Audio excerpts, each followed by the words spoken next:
I'm Lucinda with A Healthy Life, and today I want to talk to you about ulu. Ulu, also known as breadfruit. It is a highly underutilized fruit or vegetable, I'm not quite sure which one, in Hawaii and other parts of the planet. It's wonderful. It's a starch and it grows on trees, and this is what a ulu looks like. I have washed it, so I washed off some of the white sap that was on the outside. When you pick an ulu, a ripe one would typically have a lot of white sap on it on the outside that would be kind of dry, but I've washed this off.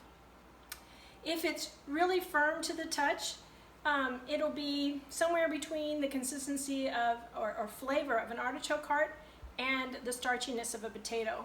There is a wide spectrum of ripeness for ulu that you can do. So from way over here, it would be like an artichoke heart, and then it would get to real starchy like a potato, and then it would sweeten up a little bit. This is actually slightly sweet because it gives just a little bit under my finger, a little bit more sweetness. Great for just the difference of the flavor. You would use it for something that you want a little bit of sweetness in, and then really sweet, you can actually use it to make a dessert with. So this is wonderful. I'm going to show you some tips on this. When you pick it, let's say you pick it, you come home, first of all, it's going to be really sappy. The sap's just going to pour out of it. You want to wait at least a day, if not two. If I were to bring this home and cut it on the same day, I would find that I would get a lot of sap on my knife and a lot of sap on my cutting board. But if you wait at least 24 hours, then you're going to have less sap. But another way to also keep your knife from getting sticky is that, you know, like let's say you're really hungry and you don't want to wait, just put a little oil on your knife, okay? I do it anyway. It just makes cleanup that much easier. This is my good knife, and I don't want to have to scrub and scrub and scrub to get the sap off. So anyway, to cook it, what you're going to do is we're actually going to quarter it, and this is the color that's in here. It's got a little bit of a bad spot right there, so we're going to cut that out there. Okay, so I'm going to go ahead and wipe some more oil on my knife. And so what I'm going to do is I'm going to cut the seed out here and then cut the skin off. Now, some people will cook it with the skin on, and then they just don't eat the skin. So I don't recommend trying to eat the skin. It's not really edible. You chunk it into pieces. Then I soak it in salt water. I was told by someone locally, so my salt and my water, that I should soak it in salt water, that will help the color. See, it's starting to brown where I cut it. It'll help it retain the nice color.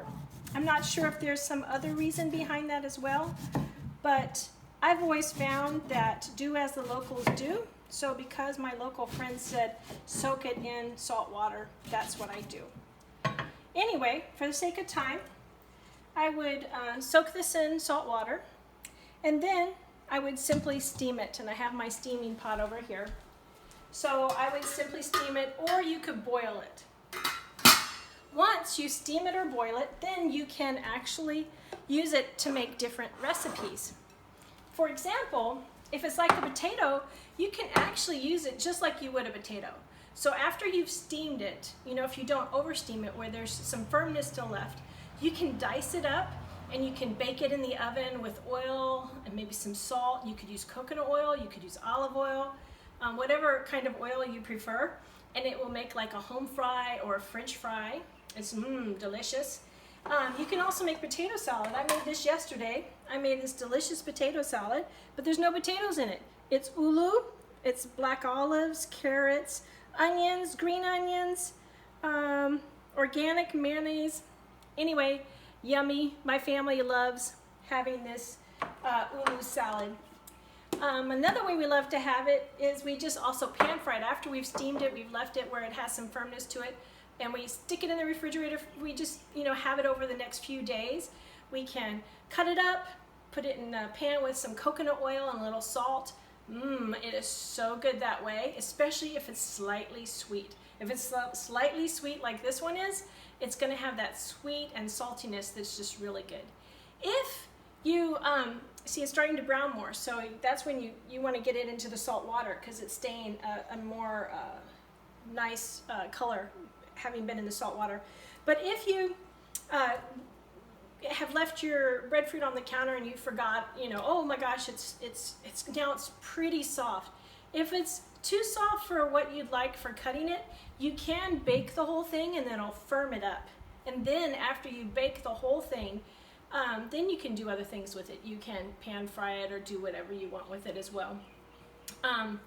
But once it's in that kind of, it's in that sweet kind of soft where it's giving, it can quickly go into super soft where you don't want it. So you have to realize there's a whole spectrum in which you can use breadfruit depending on your preference. But when you pick it, again, make sure you have sappiness on the outside of the breadfruit. And oil your knife, okay? So I think that's about it. I absolutely love breadfruit. I think that it's a beautiful tree. Matter of fact, in Hawaii, the first Hawaiian quilt design was inspired by the ulu, or the breadfruit, where the person had cut out the shape of the leaf and cut out the fruit, and that made their first Hawaiian quilt design. There's quite a history here in Hawaii, and I just want to encourage people, you know, it's healthier for you than potatoes. So I would highly recommend giving this a try in exchange for potatoes. All right, aloha.